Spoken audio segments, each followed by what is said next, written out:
आपकी तरफ देख। ये देखो आप, ये देखो एंगल उंगल कुछ नहीं अब। पूरे अच्छा पिछने अच्छी की ये কালিম্পং ভ্রমণের দ্বিতীয় পর্বে আজ আমরা পুরোপুরিভাবে কালিম্পং ঘুরব। শীতের ঠান্ডা হাওয়া আর মিঠে রোদ গায়ে লাগিয়ে কালিম্পংয়ের বেশ কিছু জনপ্রিয় টুরিস্ট স্পট দেখব আজ। আর আজকের সবচেয়ে বড় হাইলাইট, আমি জীবনে প্রথমবার প্যারাগ্লাইডিং করতে চলেছি। একটা দিন কালিম্পং ঘুরে দেখতে কত কি খরচা সেসব তো বলবই।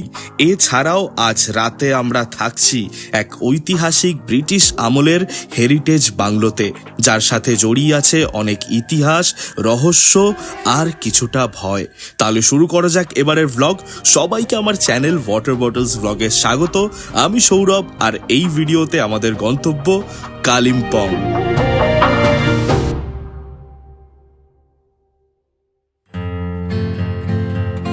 সুপ্রভাত। আজ 10 ডিসেম্বর 2025, আর আমি এখন রয়েছি কালিম্পংয়ের ছোট্ট একটা গ্রাম ফুরুন গাঁওতে। গতকাল আমরা এখানে এসেছিলাম আর একটা দারুণ হোমস্টেতে দারুণ একটা দিন কাটিয়েছি, যার ভিডিও এর আগের পর্বে রয়েছে। আজকে আমরা কালিম্পং ঘুরবো, কালিম্পং সাইট সিইং করবো, আর তারপরে কালিম্পংয়ে একটা খুব স্পেশাল জায়গায় রাত কাটাবো। ভিডিওটা পুরোটা দেখো, খুব মজা হতে চলেছে আজ। এই হচ্ছে আমাদের গাড়ি। আপনার নাম ही पूछना भूल गया भैया। রবিন ভাই। রবিন ভাই হচ্ছে আজকে আমাদের সারথি, ইনি আমাদের ঘুরে দেখাবে কালিম্পং। চলিয়ে। পাহাড়ে শীতের সকালের এক আলাদাই আমেজ রয়েছে। ঠান্ডা বাতাসের সাথে সূর্যের মিষ্টি রোদ গায়ে পড়ায় শরীর আর মন দুটোই বেশ চনমনে লাগছে। তার সাথে এই সবুজ পাহাড় আর বিশাল পাহাড়ি গাছের ঘন জঙ্গলের মাঝে এই লং ড্রাইভ প্রত্যেক বাড়ি যেন প্রথমবার মনে হয়।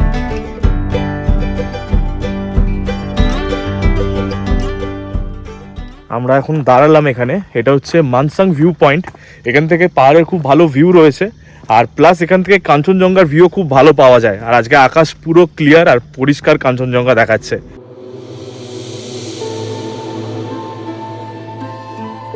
এই হলো কাঞ্চনজঙ্ঘা, আর নিচ থেকে দেখা যাচ্ছে তিস্তা নদী। সুন্দর ভিউ পয়েন্ট এটা।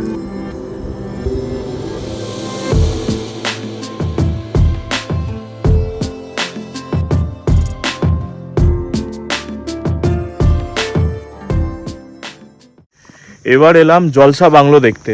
এই জলসা বাংলো ইনগ্রেশন হয়েছিল 2022-এ। 25 টাকার টিকিট নিল। দেখবো কি আগে সেটা এখনো বুঝতে পারছি না।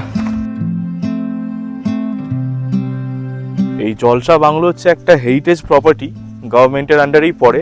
1920 সালের শুরুর দিকে যেই ব্রিটিশ কর্মকর্তারা সিনকোনা বাগান মেনটেন করার দায়িত্বে ছিল, তাদের জন্যই এই জলসা ঘর বানানো হয়েছিল। সিনকোনা হচ্ছে একটা গাছ যেটা ম্যালেরিয়া চিকিৎসার জন্য ব্যবহার করা হয়। অনলাইন বুক করে এই বাংলোতে থাকতে পারো, প্লাস এখানে দুটো ট্রি হাউস রয়েছে, ওখানেও থাকতে পারো। আর এই জায়গাটা খুব সুন্দর করে সাজানো, আর এখান থেকেও খুব ভালো কাঞ্চনজঙ্ঘা আর তিস্তা নদীর ভিউ পাওয়া যায়। তাই জন্যই 25 টাকা দিয়ে টিকিট কেটে টুরিস্টরা এই জায়গাটায় চাইলে এসে ঘুরতে পারে। ছবি টবি তোলা যায়, ভালো সেলফি পয়েন্ট রয়েছে।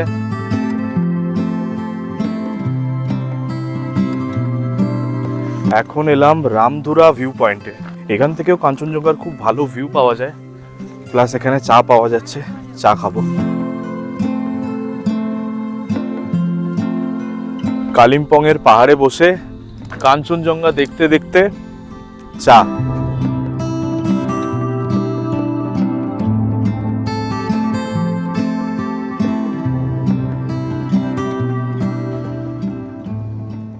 এটা হলো শ্রী শ্রী শ্রী হনুমান পার্ক।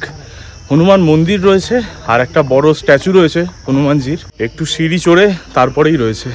ডেলো পাহাড়ের কাছে অবস্থিত এই মন্দির 2004 সালে উদ্বোধন হয়েছিল।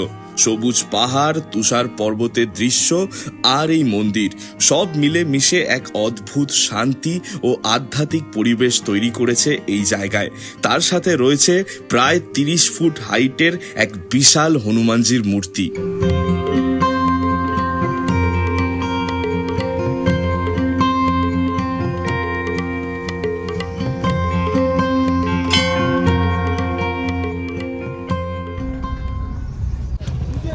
আচ্ছা, আমরা এখন যাব ডেলো পার্কে, কিন্তু তার আগে এখানে প্যারাগ্লাইডিং হয়। প্যারাগ্লাইডিং ট্রাই করে দেখব প্রথমবার। এখানে এলে কিন্তু রাস্তায় অনেকজনই প্যারাগ্লাইডিং করতে বলবে, কিন্তু তোমরা চেষ্টা করো এখান থেকে প্যারাগ্লাইডিং করার। হিমালয়ান ইগল প্যারাগ্লাইডিং বা কালিম্পং প্যারাগ্লাইডিং অ্যাসোসিয়েশন, গুগলে হিমালয়ান ইগল প্যারাগ্লাইডিং লিখলে চলে আসবে। আর আমরা যে মুভিটা দেখেছি দেবের টনিক, দেব কিন্তু এখান থেকেই প্যারাগ্লাইডিংটা করেছিল। প্যারাগ্লাইডিং এর জন্য এখান থেকে টিকিট করতে হবে। 3 রকম রয়েছে, না 2 রকম রয়েছে, মিডিয়াম ফ্লাই রয়েছে, একটা লং ফ্লাই। মিডিয়াম ফ্লাই 6 কিলোমিটারের 3000 টাকা, আর লং ফ্লাই হচ্ছে 15 কিলোমিটারের 5000। আর ভিডিও রেকর্ডিং এর জন্য 500 টাকা নেবে, গোপ্রো দিয়ে দেবে। আমি 6 কিলোমিটারেরটাই করলাম 3000 টাকা, আর তার সাথে গোপ্রো নিলাম 500 টাকা, টোটাল 3500 টাকা পড়লো। আর টিকিটটা কাটার সময় কিন্তু সাইন করিয়ে নিল যে যদি কোনো কিছু হয়, কোনো অ্যাক্সিডেন্ট হয়, তার জন্য কিন্তু আমি দায়ী, সেই রিস্কের দায়িত্ব আমার। ঠিক আছে। আর এখানে কিন্তু ওয়েট লিমিট আছে, 110 কেজি অবধি মানুষকে নিয়ে প্যারাগ্লাইডিং করতে পারে, একজন থাকবে আমার সাথে। 110 কেজির বেশি হলে হবে না, আমার ওয়েট 110 কেজির কম। ফার্স্ট টাইম ট্রাই করছি, দেখা যাক। आ जाइए চলি, रेडी हो जाइए। রেডি? हो रहा है रेडी अब। ओके, ये लॉक से टच नहीं करना है, ठीक है? ओके, इसे टच नहीं करना। हाँ, बिल्कुल कूल होके उड़ना है हवा में, कोई नहीं, आराम से उड़ेंगे, आराम से लैंड हो जाएंगे। ये देखिए ऐसे उड़ते हैं यहाँ पे लोग, यहाँ पे बहुत ग्लाइडर बिछे हुए हैं। पायलट का नाम क्या है? अरुण। तो अरुण भाई যাচ্ছে আমাকে নিয়ে। तो ये इनका पैराशूट है, पैराशूट का कलर बहुत प्यारा है। और ये ब्रदर को देखिए इधर ताज पहनाने जा रहे सर को, ये पहन चुके हैं ताज। ये देखो फाइनली फुल ड्रेसअप में ऐसे हो गए अभी, ये रेडी होते हुए सर। ये देखो रेडी हो गए। कुछ बोलना है तो बोल सकते हो आप। रिकॉर्डिंग ऑन है? मेरा आवाज सुनाई दे रहा है? माइक सब सुनाई दे रहा है। हो जाएगा। अगर हमको मतलब बैक कैमरा दिखाना है तो कैसे करेंगे? तो थोड़ा गोप्रो छोटा करके पीछे कर देगा पायलट को बोलने ना। আচ্ছা, ঘুমা লেনে সে ব্যাক। হ্যাঁ। তাহলে গোপ্রো নিয়ে নিয়েছি, এবার রেডি করছে আমাকে 3 জন মিলে ধরে। मैं रेडी हूँ अभी, बहुत अच्छे से। लेकिन ये तो हाथ के यहाँ पे है। ये थोड़ा अभी जिससे ग्लाइडर उठेगा, ठीक है? अच्छा, जैसे ग्लाइडर उठेगा तो अभी हमको दौड़ना पड़ेगा सामने, थोड़ा 1-2 स्टेप लेना पड़ेगा, ठीक है? 1-2 स्टेप। এবার একটুখানি দৌড়াতে হবে, 1-2 স্টেপ নিতে হবে বলছে। इसमें मैं दिख रहा हूँ ना? हाँ भाई पूरा पूरा दिख रहा है, क्योंकि इसका एंगल हमको समझ में नहीं आ रहा, हम सिर्फ इसकी तरफ देख रहे ये देखो आप, ये देखो एंगल उंगल कुछ नहीं हैं। है। पूरे अच्छा পিছনে যাচ্ছে কি? ये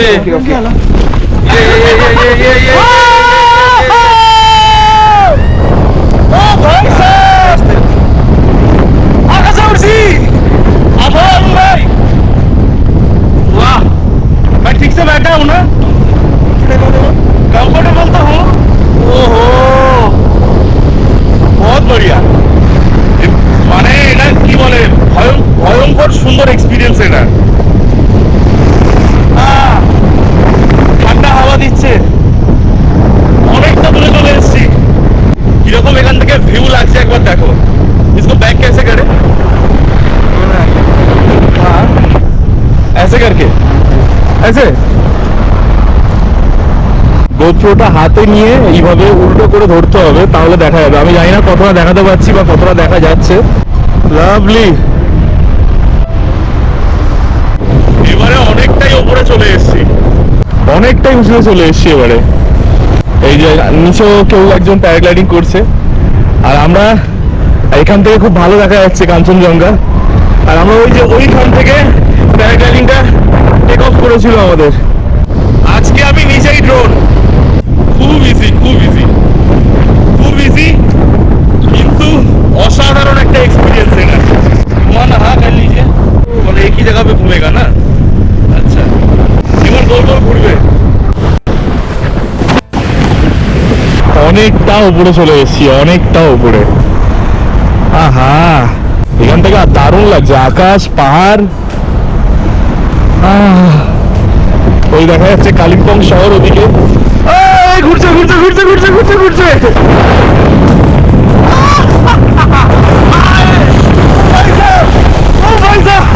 এটা কি?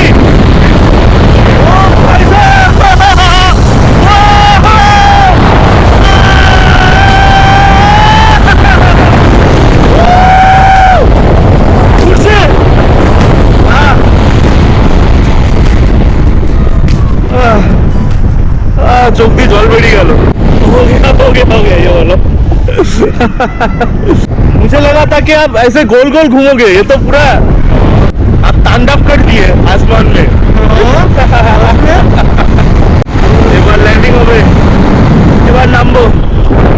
अरे बाप रे, ओ भाई साहब, এবার দৌড়াচ্ছে দাদাটি। बहुत बढ़िया। अरे बाप रे बाप, পুরো উল্টে পুল্টে যাচ্ছি। চোখ থেকে জল বেরিয়ে গেল। রোদটা আছে বলে একটুখানি বাঁচোয়া, না হলে साथ ठंडा हवा दिखছে উপরে। এবার लैंडिंग করব। लैंडिंग के टाइम ऐसे पैर ऊपर करना होगा, है ना? यहाँ पे लैंडिंग करेंगे क्या? अच्छा, हाँ, এইভাবে लैंडिंग। এই लैंडिंग হচ্ছে এবারে। চলো, हर हर महादेव।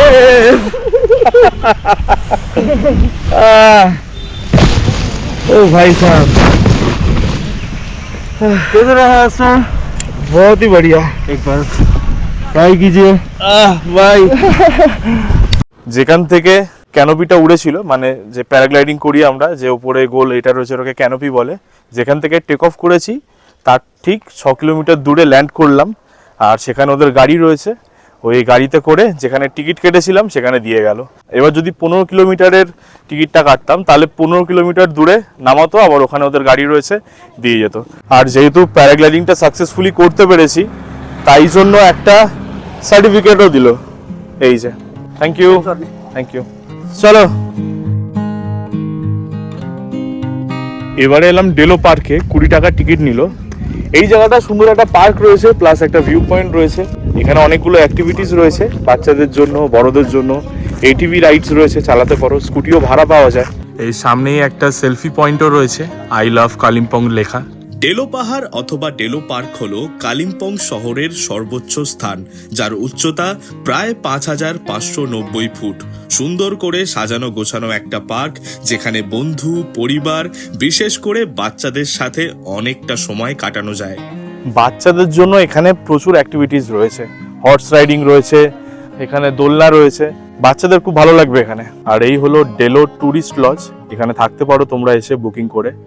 আকাশ আজকে ভয়ঙ্কর পরিষ্কার, হ্যাঁ, পুরো রেঞ্জ দেখা যাচ্ছে, দারুণ। দুপুর 3টে বাজে, খিদে পেয়ে গেছে, খাবো এবার কিছু। এই ডেলো পার্কের বাইরেই অনেকগুলো দোকান রয়েছে, কি খাওয়া যায় দেখি। কোথায় গেলি রে? কি পাওয়া যাচ্ছে ভাই এখানে? সবজি থালি, ভাত থালি। তুই কি মোমো খাচ্ছিস? মোমো কত নিল? 80 টাকা। ভাত 120 টাকা। কি ভাত? ভেজ? ভেজ।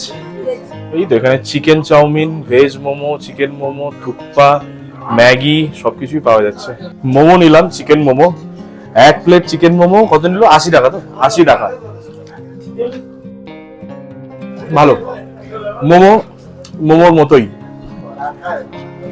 এই ডেলো পার্ক থেকে বেরোনোর সময় গাড়ি পার্কিং চার্জ দিতে হবে 50 টাকা। এখন আমরা যাচ্ছি দূরবীন মনেস্ট্রি দেখতে। এখান থেকে, মানে ডেলো পার্ক থেকে দূরবীন মনেস্ট্রি ওই আধ ঘন্টা 40 মিনিট মতো লাগবে।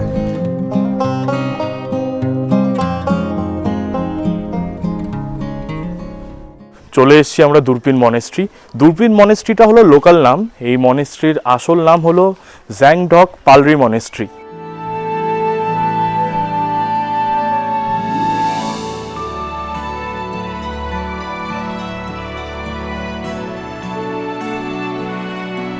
আমাদের ড্রাইভার দাদা বলল দূরবীন মানে হলো দূরবীন, বাইনাকুলার। এই মনেস্ট্রি থেকে অনেক দূর দূর অবধি দেখা যায়, ডেলো পার্ক, কাঞ্চনজঙ্ঘা রেঞ্জ পুরো দেখা যায়। তাই জন্যই এই মনেস্ট্রিকে দূরবীন মনেস্ট্রি বলা হয়।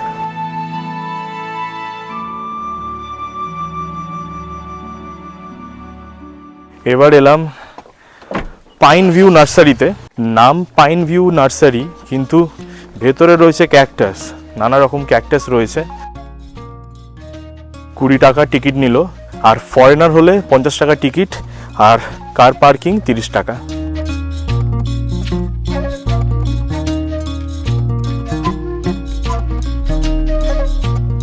এখানে টোটাল 1500 রকমের ক্যাকটাস রয়েছে, চারিদিকে কাঁটাই কাঁটা।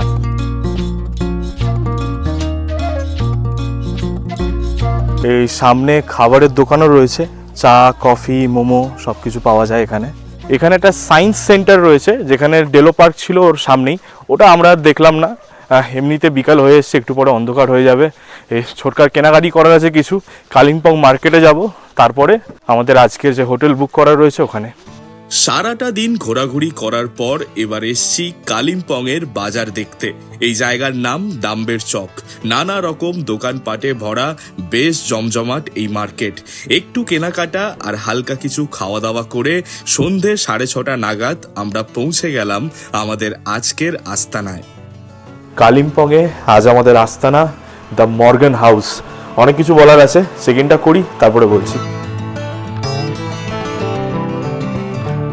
আইডি প্রুফ হিসাবে আধার কার্ডের একটা কপি নিল, আর আমাদের রুম নাম্বার 103 রুমটা দেখাচ্ছি।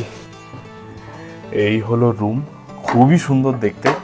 ডাবল বেড রয়েছে, তার সাথে দুটো সোফা দিয়েছে, আর এখানে একটা বড় আলমারি রয়েছে, টিভি আছে, এখানে জল দিয়েছে, ইলেকট্রিক কেটেল দিয়েছে, একটা বড় আয়না রয়েছে, এখানে ফায়ার প্লেস রয়েছে, তবে আগুন মনে হয় জ্বলে না, একদমই পরিষ্কার। তার সাথে বেডের দুই সাইডেই ছোট ছোট দুটো বেডসাইড ওয়ার্ড্রপ রয়েছে, আর এখানে রয়েছে অ্যাটাচ ওয়াশরুম। ওয়েস্টার্ন স্টাইল কামোড রয়েছে, গিজার সহ একদম পরিষ্কার চকচকে ওয়াশরুম, বেশ ভালো। আর এখানে একটা ব্যাগে হাইজিন কিট দিয়েছে, ওয়েস্ট বেঙ্গল ট্যুরিজম প্রপার্টিতে যেগুলো দেয় আর কি, টুথপেস্ট, ব্রাশ, চিরুনি, লোশন, তেল, সাবান। তার সাথে প্রত্যেকটা ফ্লোরে ওয়াইফাই রয়েছে। মর্গান হাউস হলো একটি সরকারি ট্যুরিজম প্রপার্টি, তাই রুমের ভাড়া যথেষ্ট সাশ্রয়ী মূল্যের। একদিনের জন্য এই ডাবল বেডরুমের ভাড়া পড়েছে 2700 টাকা প্লাস জিএসটি, যার সাথে রয়েছে পরদিন সকালের কমপ্লিমেন্টারি ব্রেকফাস্ট। তোমরা এখানে থাকতে চাইলে ইন্টারনেটে গিয়ে WBTDCL ওয়েবসাইটে লগ ইন করে মর্গান হাউসে রুম বুক করতে পারো। আচ্ছা, এই মর্গান হাউসে কিন্তু আলাদা করে খাবার অর্ডার করতে হবে। রুমে মেনু বুক দেওয়া রয়েছে, এখান থেকে দেখে তোমরা অর্ডার করতে পারো। চা, কফি, ননভেজ, ভেজ সব কিছু রয়েছে, খাবার, স্ন্যাক্স রয়েছে, কিন্তু আলাদা করে অর্ডার করতে হবে। আমরা অর্ডার করলাম চিকেন পাকোড়া আর তার সাথে ভেজ পাকোড়া। আচ্ছা, এই মর্গান হাউস কিন্তু একটা ব্রিটিশ কলোনিয়াল প্রাসাদ। এবার ব্যাপারটা হচ্ছে, অনেকেই বলে যে এই মর্গান হাউস ভুতুরে, বিশেষ করে রুম নাম্বার 101। 1930-এর দশকে জর্জ মর্গান নামে একজন পাট ব্যবসায়ীর সঙ্গে একজন নীল বাগানের মালকিনের বিবাহ উদযাপনের জন্য বিশেষভাবে তৈরি করা হয়েছিল এই মর্গান হাউস। পাহাড়ের বুকে 16 একর জমি জুড়ে বিস্তৃত, সাথে কাঞ্চনজঙ্ঘা দৃশ্যমান এই বাড়িটিতেই মিস্টার অ্যান্ড মিসেস মর্গান বিয়ের পর নতুন সুখের জীবন শুরু করার সিদ্ধান্ত নিয়েছিলেন। তবে সেই সুখ বেশি দিনের জন্য ছিল না। অকাল মৃত্যু ঘটে মিসেস মর্গানের। লোকের ধারণা যে সংসারে অশান্তি আর স্বামীর নির্যাতনের কারণে আত্মহত্যার পথ বেছে নিয়েছিলেন মিসেস মর্গান। স্ত্রীর মৃত্যুর পর মিস্টার মর্গান এই প্রাসাদ ছেড়ে চলে যান, কিন্তু শোনা যায় মিসেস মর্গান আজও রয়েছে এই প্রাসাদে। সোশ্যাল মিডিয়া ঘাঁটলে দেখা যায় এখানে আসা বহু ট্যুরিস্ট নানা রকম অলৌকিক ঘটনার সাক্ষী হয়েছে। এমনকি লজের করিডোরে উঁচু হিলের জুতো পরে কেউ যেন হেঁটে বেড়াচ্ছে, তার শব্দও শুনতে পাওয়া গেছে। হয়তো মিসেস মর্গানের আত্মা আজও মায়া ত্যাগ করতে পারেনি এই মর্গান হাউসের। যেই রুমে তিনি দেহত্যাগ করেছিলেন সেটা হলো রুম নাম্বার 101, আর আমরা রয়েছি রুম নাম্বার 103-এ, আর এই হলো রুম নাম্বার 101। সত্যি নাকি গল্প, ভূত আছে কি নেই সেই তর্কে আমি যাব না। যেটা শুনেছি, যেই গল্প বাইরে রোডে বেড়াচ্ছে, আমি খালি সেটুকুনি বললাম। আজকে তো আমাদের আস্তে আস্তে অলরেডি সন্ধ্যে হয়ে গেছিলো, তাই ভালো করে মর্গান হাউসটা দেখাতে পারলাম না। খেয়ে দিয়ে ঘুমাই, কাল সকালে দেখাবো। সারাটা দিন ঘোরাঘুরি করার পর চোখ আর খোলা রাখা যাচ্ছে না, তাই ডিনার করে আপাতত ঘুমোই। বাকি কথা হবে এর পরের পর্বে। আর এই ভিডিওটা কেমন লাগলো জানিও, ভালো লাগলে লাইক করো, খুব ভালো লাগলে অবশ্যই সাবস্ক্রাইব করো। দেখা হবে খুব শীঘ্রই আবার একটা নতুন ভিডিওতে, আবার একটা নতুন জায়গায়। বিদায়।